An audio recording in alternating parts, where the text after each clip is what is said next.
Mr. Secretary, we'll begin a round of questions now.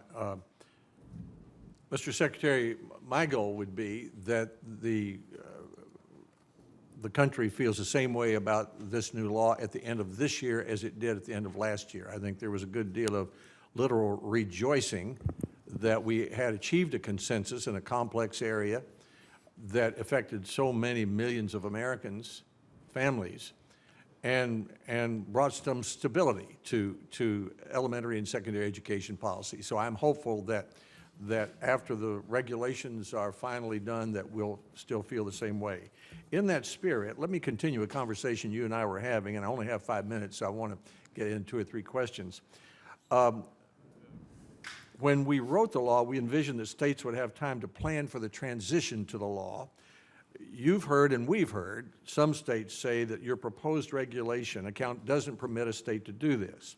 Now let me ask you if what I'm about to describe would be an appropriate timeline for a state in your view, that states would develop and implement their new accountability systems during the school year that begins in 2017 and 2018. That's next year.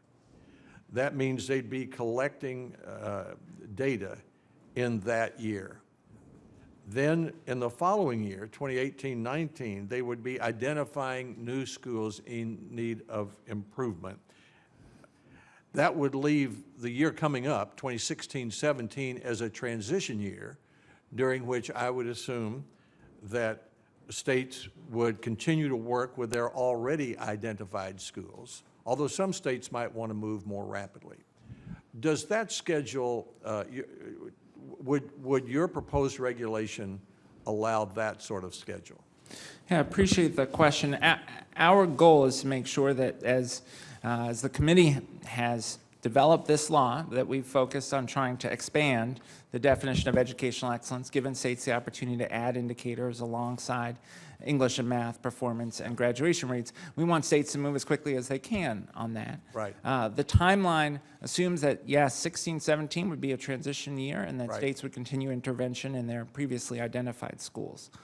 The timeline in the current draft regulations, on which we're seeking comment, anticipates that states would implement their new accountability system in 17-18 and address the needs of schools identified in that accountability system in 17-18. That said, we've heard feedback from states that some states would like the ability to carry over the schools in which they're intervening from 16-17 into 17-18. That's feedback that we're open to, and we'll continue to listen closely to comment. But just so I understand, but what I said was that a state would collect the data and develop its new accountability system in 27-18 and then begin to identify the schools in 2018-19. Yes, understood. Under the current regulations, that would not be. The interventions would begin in 17-18, but as I said earlier this week, and we'll emphasize again, we are open to comment on the timeline and open to adjusting that timeline. The key question that states will need to address as they provide comment is, in which schools will they provide additional support in 17-18? Would that be the same schools as in 16-17? Well, let me just, so I'll have time for one more question. Let me strongly urge you to make clear to schools as quickly as possible that if they choose to, they could implement their new accountability systems in 27-18, and then they could identify new schools under that system in the following year, 2018-19, if they choose to do that. May I move on to one other question? Your proposed regulation requires that all schools receive a single summative rating based on a state's accountability system. An A to F rating system might be a good idea for some states, but in other states it's been widely criticized. New York City is moving away from using an A to F system, and furthermore, the law prohibits the secretary from, quote, prescribing the specific methodology used by states to meaningfully differentiate or identify schools, unquote.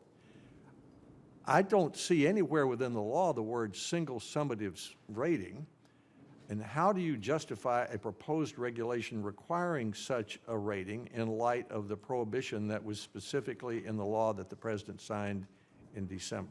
So the key is that parents, educators, communities have clear information about the performance of schools.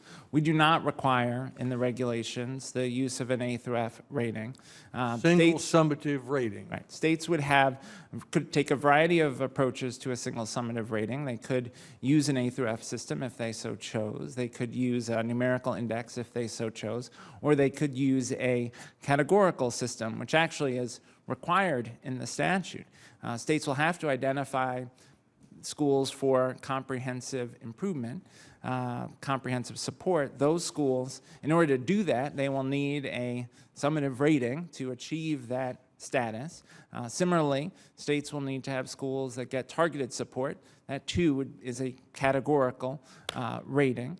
And then there would be schools that would get neither comprehensive nor targeted support, and that too is a categorical rating. Well, and so all we require is that they have either that they have some methodology by which they can identify those schools and clearly communicate about the performance of their schools with the public.